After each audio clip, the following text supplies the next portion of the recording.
السلام عليكم ورحمة الله وبركاته. ازيكم حبايبي؟ عاملين ايه؟ يا رب دايما تكونوا بخير وصحة وعافية وستر ورضا من الله. هنسمي الله ونصلي على الرسول. بسم الله والصلاة والسلام عليك يا رسول الله. اللهم اني اسألك التقى والعفاف والغنى والستر والرضا لي وليكم ان شاء الله. بصوا هنعمله ايه بقى؟ الخشاف بتاع رمضان اللي احنا كلنا طبعا بنغير ريقنا بيه. وهو بيتكون من ايه؟ من اللهم صل على النبي. ده اللي هو القراصية الاول اهي، القراصية اهي،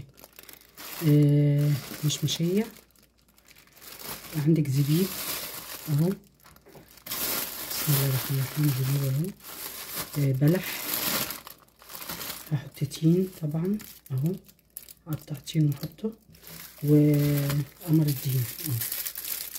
طبعا لما بنجوش مثلا اللي هو الخشاف ممكن تنقعي قمر الدين، بس ممكن تنقعي بلح باللبن، يعني حاجات كتير ممكن تعمليها. انا عندي الخشاف ده بنتي مش بتحبه، انا بعمله ليا انا مش لبنتي، بس اكيد يعني لما تشوفني باكل كده هتاكل معايا، هي بتحب اللبن مع البلح، فانا قلت ايه اعمله معاكم يعني واجهزه، عشان ايه لو حد حابب يعمل الخشاف يعمله. هو مفيد جدا وحاجه حلوه يعني، وكل البيوت بتعمله تقريبا، مفيش بيت ما بيعملوش، كله بيعمله يعني. كل البيوت المصريه كلها بتعمل الخشاف، حاجه مفيده ومغذيه واكيد فيها كلنا بنحبه يعني، قليل لما تلاقي حد مش بيحبه.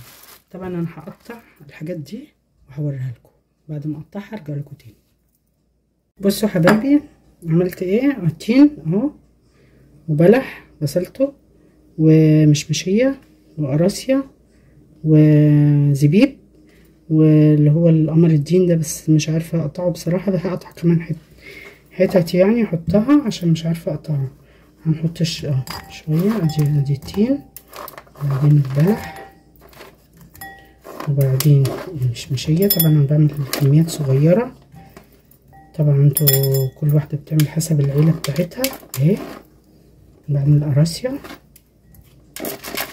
اهي، وبعدين طبعا انا هقطع يعني كمان شويه على دول لان مش عارفه اقطعها جامد، هقطع واحط اللي هو قمر الدين، بيدي مزازه كده للخشاف، بيخليه طعمه جميل، يروح في حته تانية خالص اهو. بصوا هحط طبعا الميه، لو عندك ميه مفلتره من الحنفيه حطي، ما عندكيش الموجوده عندك حطي. عايزه تحطي سكر، بتحبي السكر زياده حطي سكر، مش عايزه انا هحط معلقه بس، لان البلح بيخلي الخشاف يعني حلو قوي. عرفتوا بقى دي طريقه سهله وبسيطه اهي، كل حاجه عملتيها سهله. نجيب سكر حسب بقى الكميه السكر اللي انت عايزاها، انا هحط معلقه بس لان انا مش بحب السكر كتير اهو. في ناس بتحب الحاجه دي حلوه قوي يعني، مش عارفه بيحبوا الحلاوه زياده عن اللزوم. على فكره السكر كتير في الاكل مش كويس يا جماعه، حاولوا تقللوه في اي حاجه، كل حاجه بيضه بيقولوا عليها مضره، السكر، الدقيق، لما تكتروش من الحاجات دي عشان مؤذيه. هحط اهو معلقه سكر بس، اقل كمان لان انا مش بحب السكر اهو. خليتهم كده، وبعدين بنحط الميه عليه ونحطه في التلاجة. طبعا لما تيجي تفطري تشقي ريق بيه اهو، يبقى طعمه جميل جدا جدا جدا اهو. بصوا طبعا ما بيتنقع كده في الميه بينفش ويبقى تحفه اهو. هحطه في التلاجة، انا عامله كميه صغيره مش عامله كميه كبيره، انت طبعا حسب اسرتك وعدد الافراد الاسره بتعملي اللي انت عايزاه اهو. كل سنه وانتم طيبين يا رب، وجربي الطريقه، ولو عجبتك ما تنسينيش بقى في شير ولايك وسبسكرايب. طبعا لما تستوي يعني يقعد في التلاجة كده وهتلاقيه يطرى كله، طبعا هوريهولكم. ما تنسونيش ده في دعوة حلوة، وكل سنة وانتم طيبين، ودعموني عشان القناة تكبر بيكم ومعاكم. وهقول لكم باي باي مؤقتا، يلا سلام عليكم. بصوا حبايبي الخشاف اهو طلعته من التلاجة، بصوا زي ما انتم شايفين قمر قمر قمر حلو قوي قوي قوي هتعمليه، تشقي رقيقك بيه على ضربة المدفع.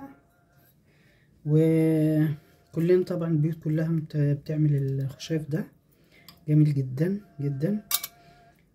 جربيه للولاد، وما تحطي كمان معاه قمر الدين، هيديكي مزازه كده وطعم تحفه. بصوا اهو، ده قمر الدين اهو، هيحط طعم كده مزازه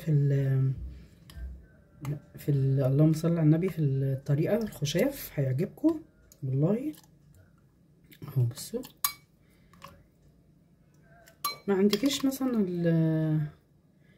اللهم صل على النبي اللي هي التين واللي هي القراصية والحاجات دي، اكتفي بأي حاجة عندك بتجيبيها يعني، حتى ولو كمية صغيرة، مش لازم يعني تجيبي كمية كبيرة. بلح مثلا، بتجيبي بلح معاه مثلا نوع مثلا مشمشية، بتجيبي بلح معاه قراصية وشوية زبيب يعني. بصوا، اكتفوا بأي حاجة، أي حاجة بسيطة يعني، مش لازم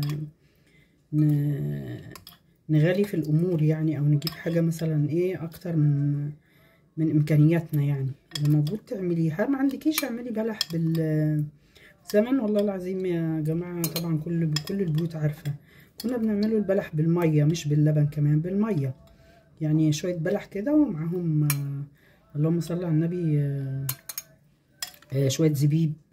مفيش زبيب خلاص ما بنعملش، فالموجود في البيت بنعمله يعني. مش لازم يعني نغله او مغلاه في البيوت يعني، لا، اللي عندنا في البيت بنعمله، اللي موجود زي ما بيقولوا اهلنا بتوع زمان الله يرحمهم كلهم، الجود من الموجود. وكل حاجه في البيت حتى ولو بسيطه حلوه يعني. انت اعملي في بيتك كل حاجه بسيطه، وكل حاجه نسهلها على نفسنا ونصعبش الامور. ويعني الحمد لله احنا برضو الشعب المصري كل واحدة ست بيت بتعرف تتصرف، بتعرف تجيب اللي هي عايزاه، حتى ولو حوشتي من مصروف بيتك والله، زي ما انا عملت مثلا. انتوا فاكرين ان انا يعني بشتري كده؟ لا، على طول لما بحط حاجة في دماغي يعني، مثلا المكسرات دي بحوش لها مثلا. لما بيخلص رمضان بعمل كده مثلا حصالة عندي في البيت والله، بقول لكم بحط فيها كل شهر كده مثلا احط جزء كده من الفلوس وانساه، يعني ما اقربلوش. حبيت اجيب مثلا جبت عجان، يمكن عملت لكم ريفيو برضو عنه، حوشت برضو تمنه والله، وحطيت كده بقيت احط في الحصاله. يا مش هتعرفي تحوشي، في ناس ما بتقدرش تحوش، في ناس ايديها بتجري على الفلوس، وانا عارفه في زي ولادي ما بيقدروش يحوشوا يعني. مثلا عايزه تشتري حاجه ما تحوش، لا، لو حوشت مثلا جزء واحتاجته بتروح يلا على طول تاخده وتصرف الفلوس يعني. في زي واحدة بتتحكم في ان هي ممكن ما تقربش القرش اللي هي بتحوشه، وفي واحدة تانية ما بتقدرش تتحكم يعني، ايديها بتاكلها زي ما بيقولوا. لا، احنا نعمل اللي هو ايه اللي نقدر نعمل عليه، ان احنا على قد ما تقدري تقتصدي وتحوشي. ما قدرتيش تحوشي، اعملي جمعية مع صاحبتك، مع جارتك، مع اي حد. الجمعيات برضو حلوة يا جماعة، بتفرق والله. تكوني حابة تشتري حاجة بتروحي عاملة جمعية، اي حاجة اي حاجة في نفسك عايزة تجيبيها، لو حطيتي في دماغك هتجيبيها. مش هت مش ه... يعني مفيش حاجة هتقف قدامك، مفيش حاجة هتعطلك، لا، جيبي اللي انت عايزاه واللي في نفسك جيبيه. وكلنا بنطلعوا درجة درجة، مفيش حد بيطلع السلم مرة واحدة، لا، واحدة واحدة ودرجة درجة. وربنا ان شاء الله هيكرمكم كلكم ويكرمنا معاكم ان شاء الله، ويفتح عليكم يا رب، يفتح علينا وعلى المسلمين كلهم في كل مكان. المهم انا طولت عليكم، بس حبيت اقول لكم يعني انا بعمل ايه والله، عشان انا واحده برضو منكم وانتوا كل بيت انا عارفه البيوت ازاي والغلاء اللي احنا فيه، فعشان كده بقول لك يعني ممكن تعملي ايه وممكن تجيبي ايه يعني. كده خلصت اهو، وحطيت في الكوبايات اهو. هحط بقى ميه طبعا عشان ما اوقعش، هجيب احط بالمعلقه كده اهو. بصوا، تعملي بقى بعدد اسرتك يعني ايه، مش لازم تعملي كوبايات كاسات كبيره كده، لا، اعملي بالكوبايات اللي عندك اللي موجوده عندك، اعمليه زي ما انا بقولك اهو. بصوا، سهل وبسيط وجميل والله، وطعمه تحفه تحفه تحفه.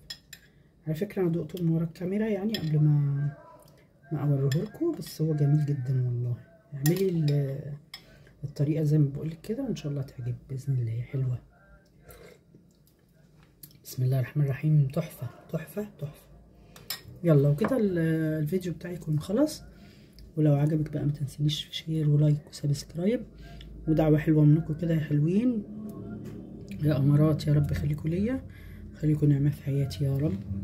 واللي بتتفرج عليا تشترك في القناه وتفعل الجرس عشان يوصلها كل جديد اهو زي ما انتم شايفين اهو. اهم حاجه تدعوا لي حبايبي وتدعموني عشان القناه تكبر بيكم ومعاكم. لو طلع بس كوبايتين عشان انا وبنتي زي ما انا بقول لكم، مفيش الا انا وبنتي لوحدي اهو، وبقيت اهو بسم الله ما شاء الله ربنا مبارك اهو. يعني هيقعد يومين تاني، يعني النهارده مثلا وبكره، يعني ياخد يومين اهو. يا رب يعجبكم وتجربوه. يلا السلام عليكم ورحمه الله وبركاته.